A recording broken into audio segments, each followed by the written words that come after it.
The knowledge, which is at the start or immediately our object, can be nothing else than just that which is immediate knowledge. Knowledge of the immediate, of what is. That's the first, well, sort of definition of consciousness. The first answer that consciousness will give on the witness stand. What do you know? Well, I know what is. That there is something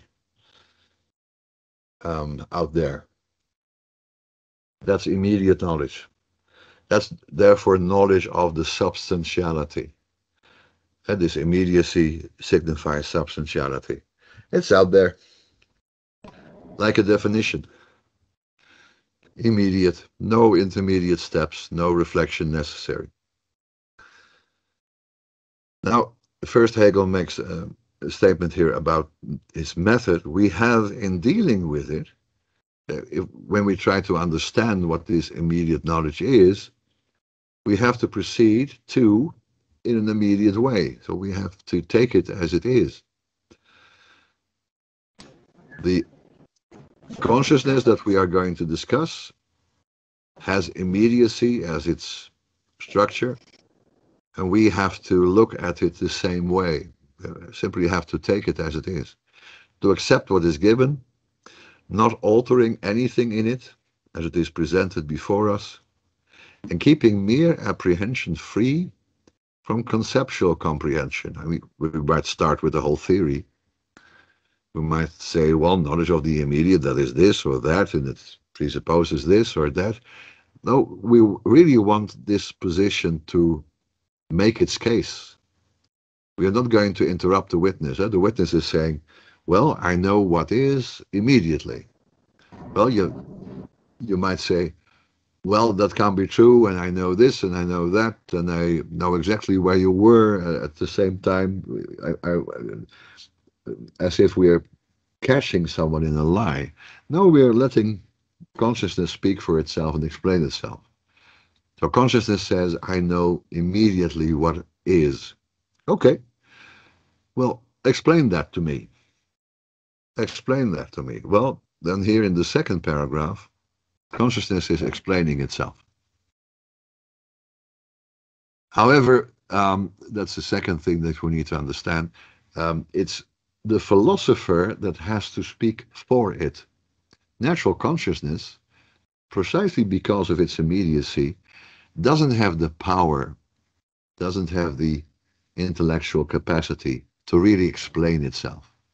I mean, you can ask the witness all sorts of questions, but if it's, let's say, if it's not equipped to answer that, it doesn't make sense. So this is a kind of consciousness that, if it remains true to itself, can only repeat itself. Can only say, well, I understand what is. If you ask it a logical question, it can't answer that. It only understands what is. If you ask it a question about the content of that knowledge, it can only answer, well, I know what is. I mean, this consciousness is not able, it doesn't have the tools, it doesn't have the development to say just anything apart from this. So, that's the reason that in the second paragraph, Hegel talks about that consciousness, trying to explain what that consciousness might have said if it were able to speak. Well, it really can't speak yet.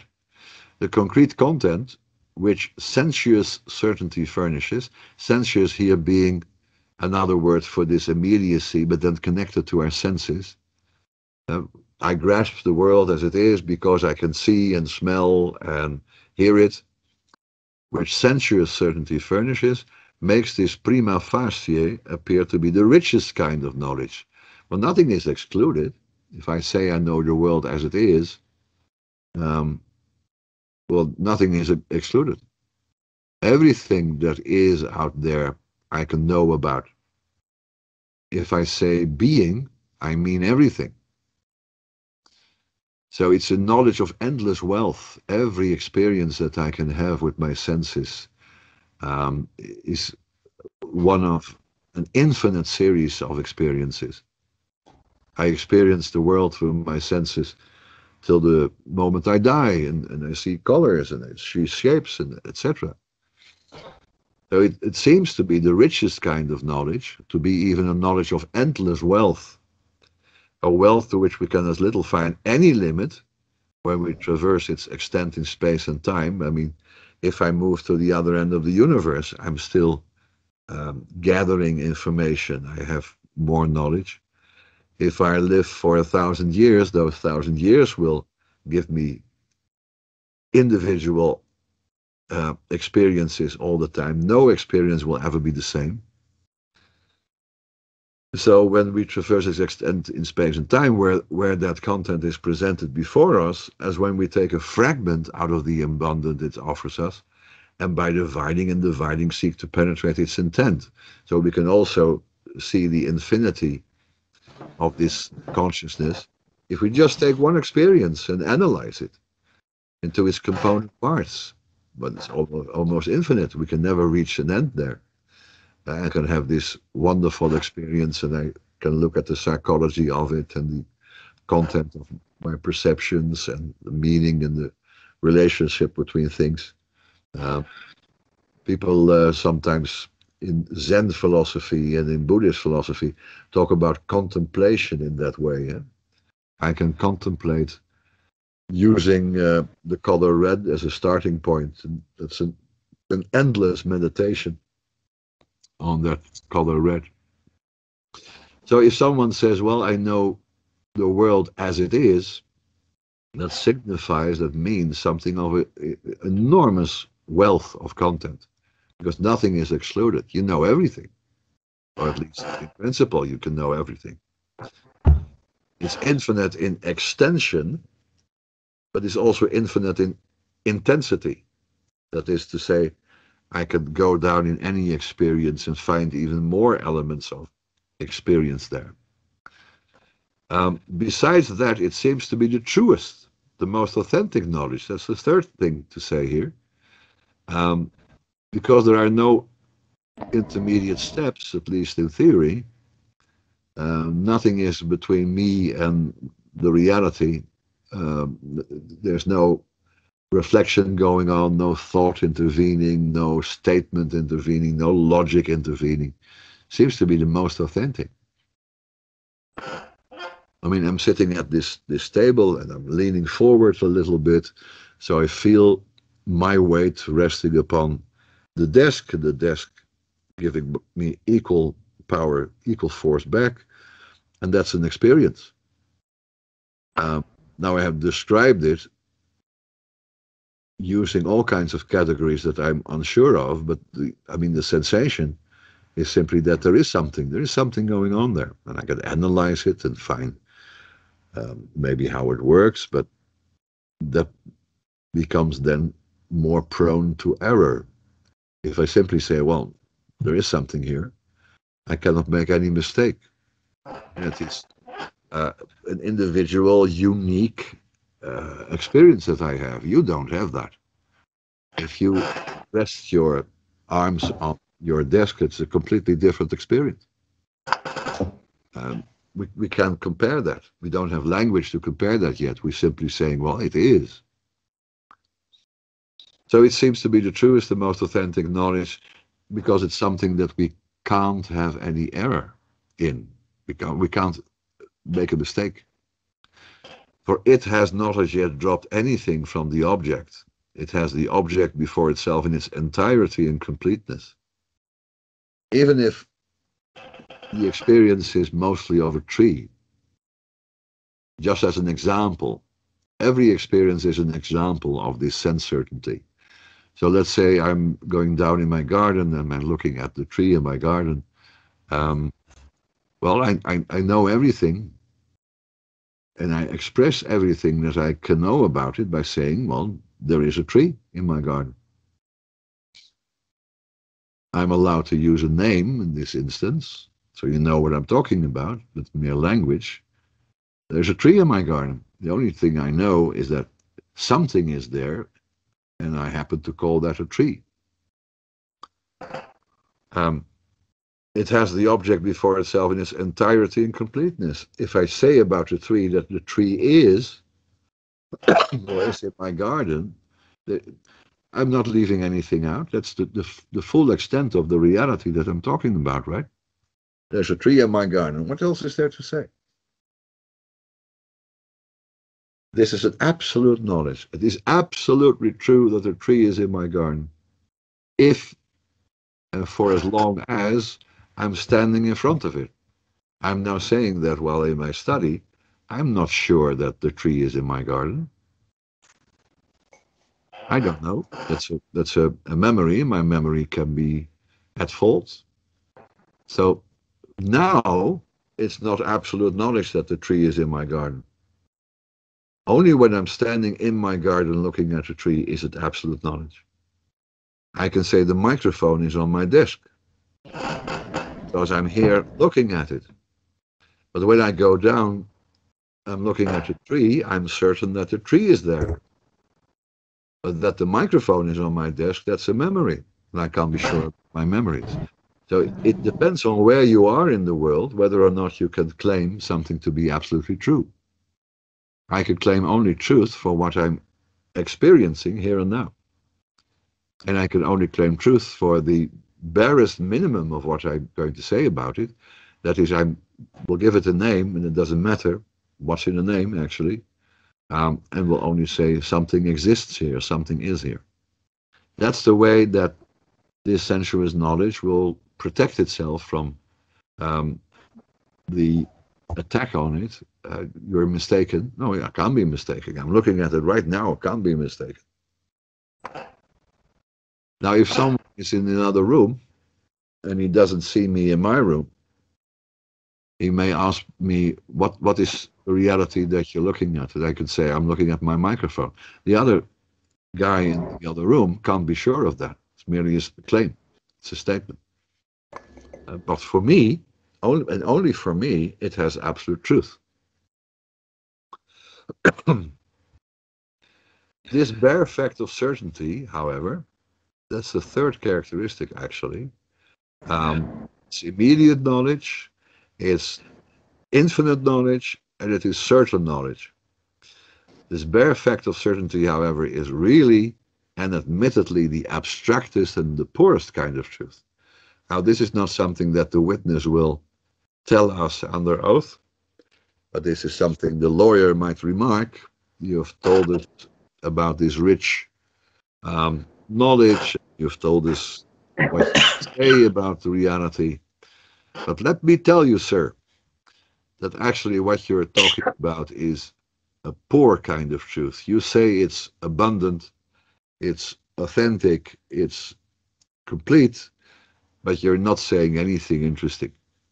It merely says regarding what it knows, it is. That's the only thing it happens to say, the only thing it can say. There is something, somehow, somewhere, at some time. I don't know what. I have examples of it, but that will change. If I say there's a microphone on my table, that's true for me here and now, for me here and now. And then I go downstairs, and for me here and now, actually the tree is the truth. And I can't be sure about the rest. So this is very poor kind of truth. The kind of truth that we have here is only in the moment. It's only here and now, and only with regard to things that I can sense through my five senses. And the only thing I can say about it is, it is. There is something on the other side of my experience. And I can call that a being. Something is there. Its truth contains solely the being of the fact it knows. That's the only content it has. I know nothing about myself. I know nothing about how I perceive the thing. I only know it is it. Something that corresponds to my consciousness is there. Consciousness on its part, in the case of this form of certainty, takes the shape merely of pure ego. So pure ego means an ego which is merely something like a this here. That works like the following.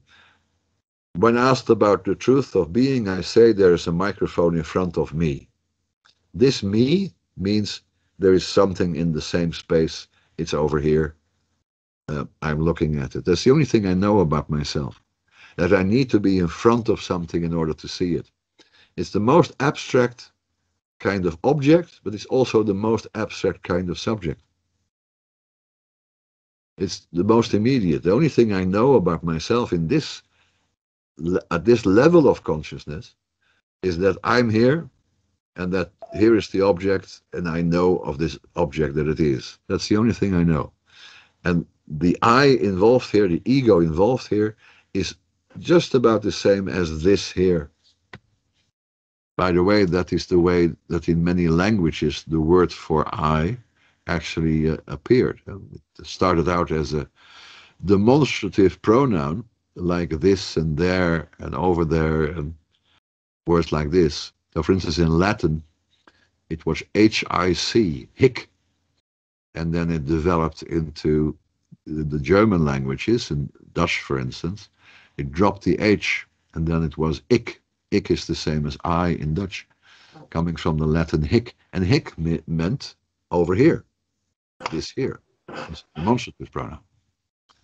So what Hegel is saying here is corroborated by linguistics. So it takes the shape merely of pure ego. In other words, I, in such a case, am merely qua pure this. I don't know why it says here qua. I am merely a pure this, I would translate. What does this qua mean? I don't know. And the object, likewise, is merely a pure this. That is what it meant. So there is a this and a that. That is the object, and this is me. And I'm in front of it, and I know that it is. I, this particular conscious I, am certain of this fact before me, not because I, as consciousness, have developed myself in connection with it. There is no movement here. I'm standing in front of something, and I'm just barely able to speak out loud and say it is. I've developed myself a connection with it, and in manifold ways set thought to work about it. I'm not thinking about what I see, or maybe just to give it a name, but that's all. I'm not considering its nature or essence. I'm certainly not considering my nature or essence, because everything needs to be immediate. There can't be something like that. I'm claiming that there is absolute immediate knowledge. So I have to respect the immediacy. That's part of the definition. If I think about the object and consider its properties, there's mediation. If I can think about myself and understand how I see something, there's mediation. This is the immediacy. So there's no development here. Well, imagine that. Simply being aware of something. And being aware that you are aware of something. That's the only two things that are happening here. So you put yourself in front of the tree, you're aware of there is something out there, and you're aware of the fact that you are here to see that. That's all you can say. Well, of course, there's a lot more going on in your consciousness, obviously, but that belongs to the part of maybe illusion or something, or where you can go wrong. So you're looking at the most stable, foundational, essential element in your consciousness, which is simply knowing that something is there when you look at it.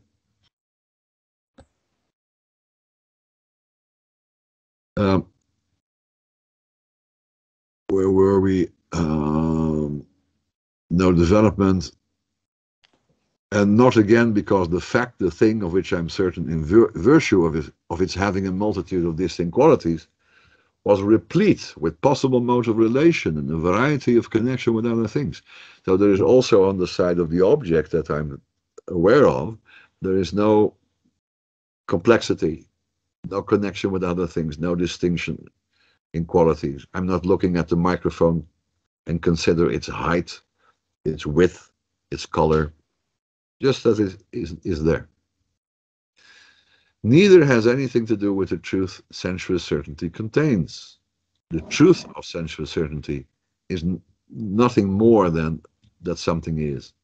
Neither the I nor the thing has here the meaning of a manifold relation with a variety of other things, of mediation in a variety of ways. It's the pure simplicity of being aware that there is something. The I does not contain or imply a manifold of ideas. The I here does not think. You have an ego here without thought. It's merely responding. It's merely activated by whatever is in front of it. Nor does the thing mean what has a multiplicity of qualities. Almost like he is describing animal consciousness. But that's not even true. An animal will always be conscious of something and regard it as neutral, edible, or aggressive. And something to fight against or flee from, to be eaten, or something that has no interest to it whatsoever. A tiger will not really be curious about something that he can't eat or doesn't need to flee from or fight with. There's no curiosity in animals for the most part. There is a little bit in monkeys, but they're close to us. Monkeys and the great human-like apes, they will have this curiosity, even curiosity about themselves. But Hegel didn't know that. For Hegel, this is the ultimate dividing line between animals and human beings. But what he actually is describing here comes very close to some element of animal consciousness, simply to be aware of it and have no categories, have no complexity in their thinking, etc. The I here does not think, nor does the thing mean what has a multiplicity of qualities. Rather, the thing, the fact, is, and it is merely because it is. You see here the definition of substance coming back, like Descartes has used it, something that relies on nothing else for its existence. Well, why is this? What is the cause of its existence? Well, itself. Because it is, it is. There's no explanation. Normally, an explanation of something involves referring to other beings. An explanation of anything, like the tree, involves referring to the soil and to the concept of natural growth and all of that. But here, consciousness wants to be absolutely without any error, so it sticks to the only thing it can say with certainty, and that is, it is. It is, that is the essential point for sense knowledge, and that bare fact of being, that simple immediacy, constitutes its truth.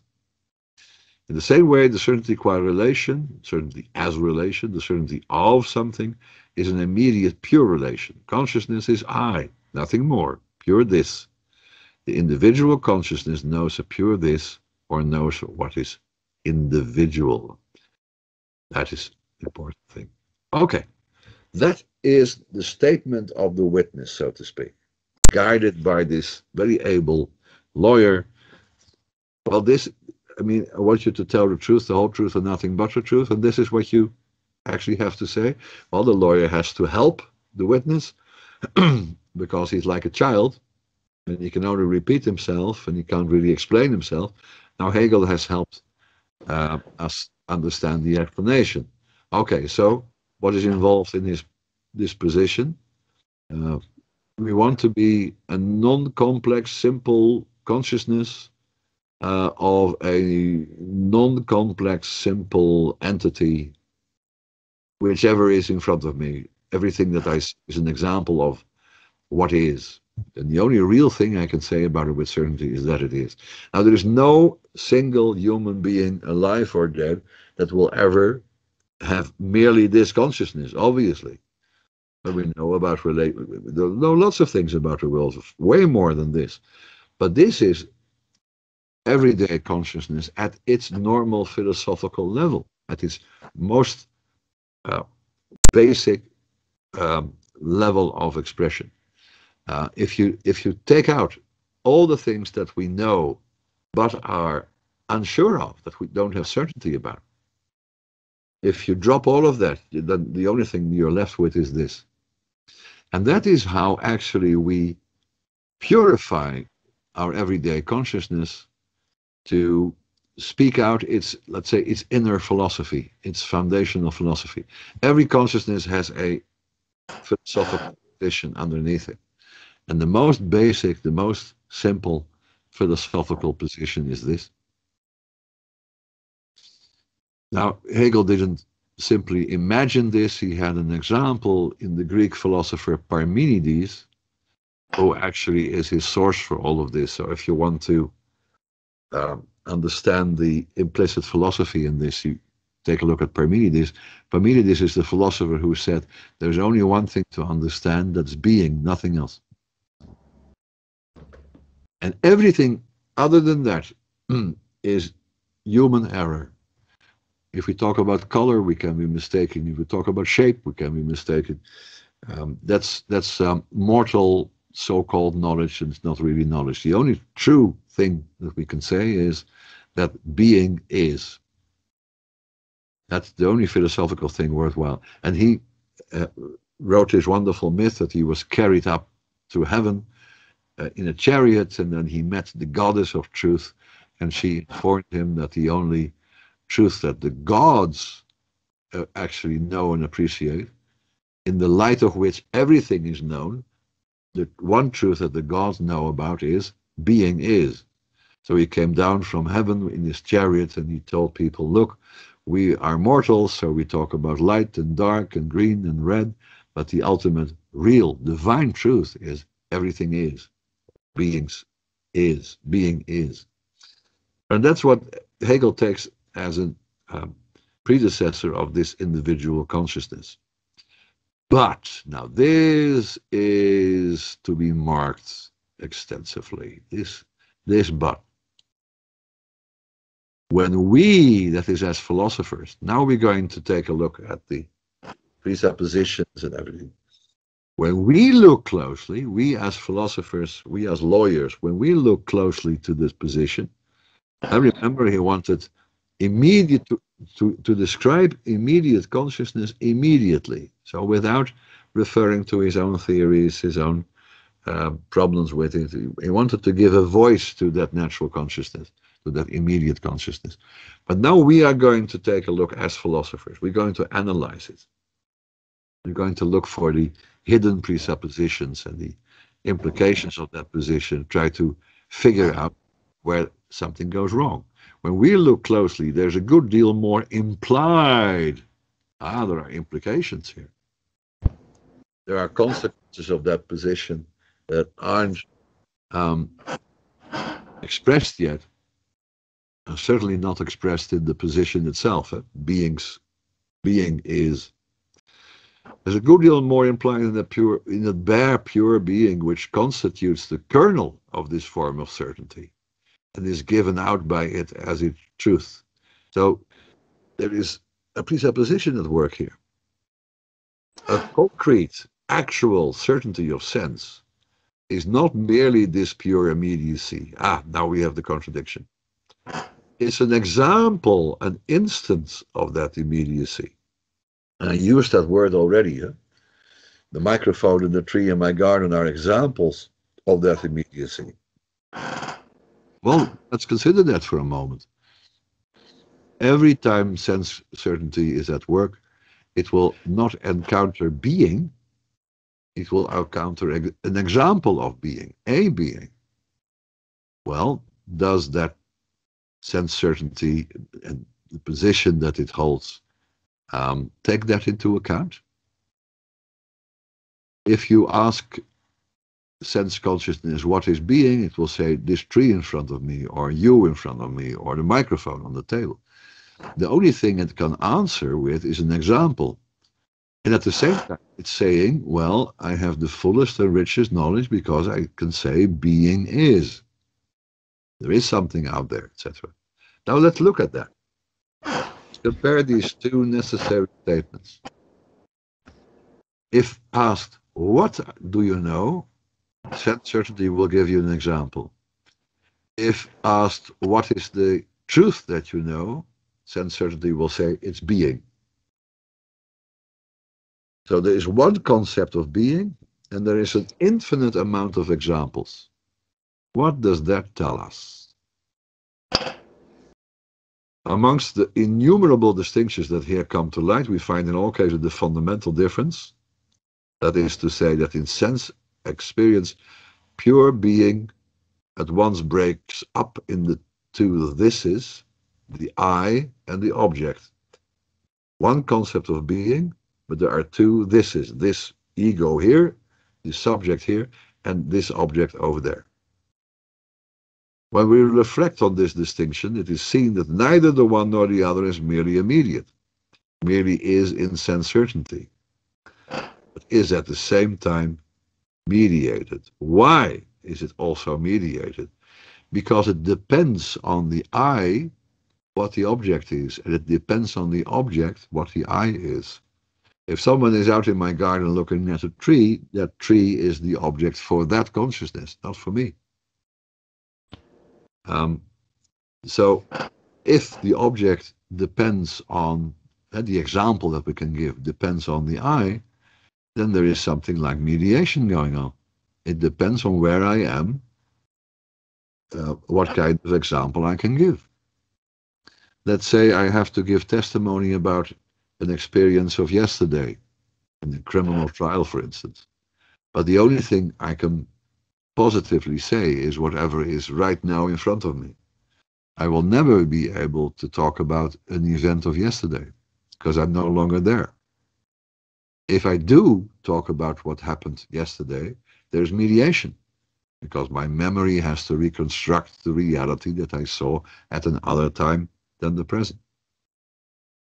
So, as soon as we're going to really discuss, really analyze what is going on here, we find that everything that natural consciousness or sense consciousness can say is an example of that immediacy.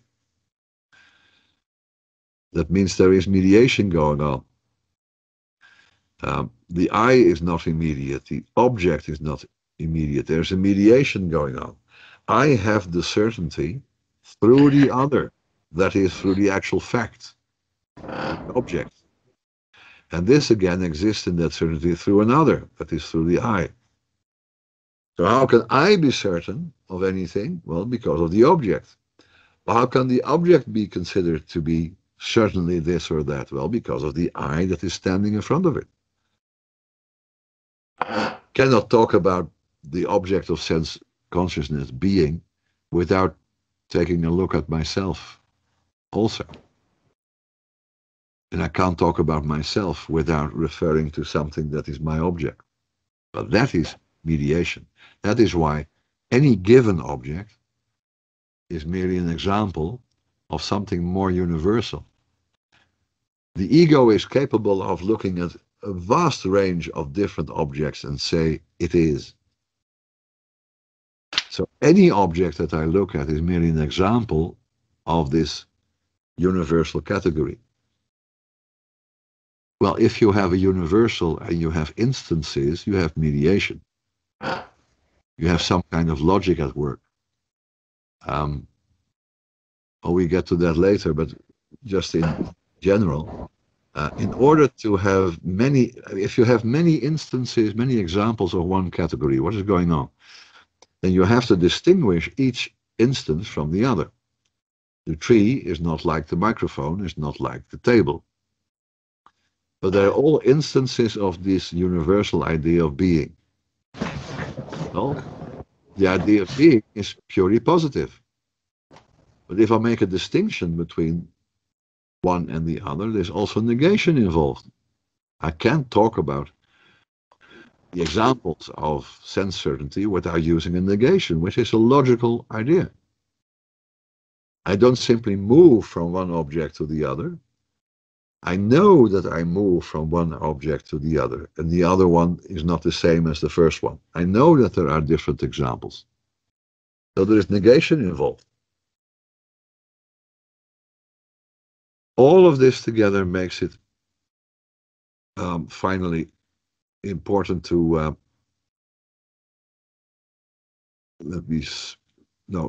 instead of going in that direction, let's first take a look at this. It is not only we who make this distinction of essential truth and particular example, or of essence and instance, immediacy and mediation. The instance, the particular example, is the mediated element here. We find it in sense certainty itself. The sense certainty itself makes that distinction. When placed in front of the tree, it will say, I know the tree is there. When placed in front of the microphone, it will say, I know the microphone is there. We'll name those objects, as I said at the start. And that is a form of mediation, because I make differences, and a difference implies negation, and negation is a logical act. So it's not just sense certainty. Now, this is quite difficult at first, I believe. But did you get it a little bit? Studying Hegel's philosophy for life.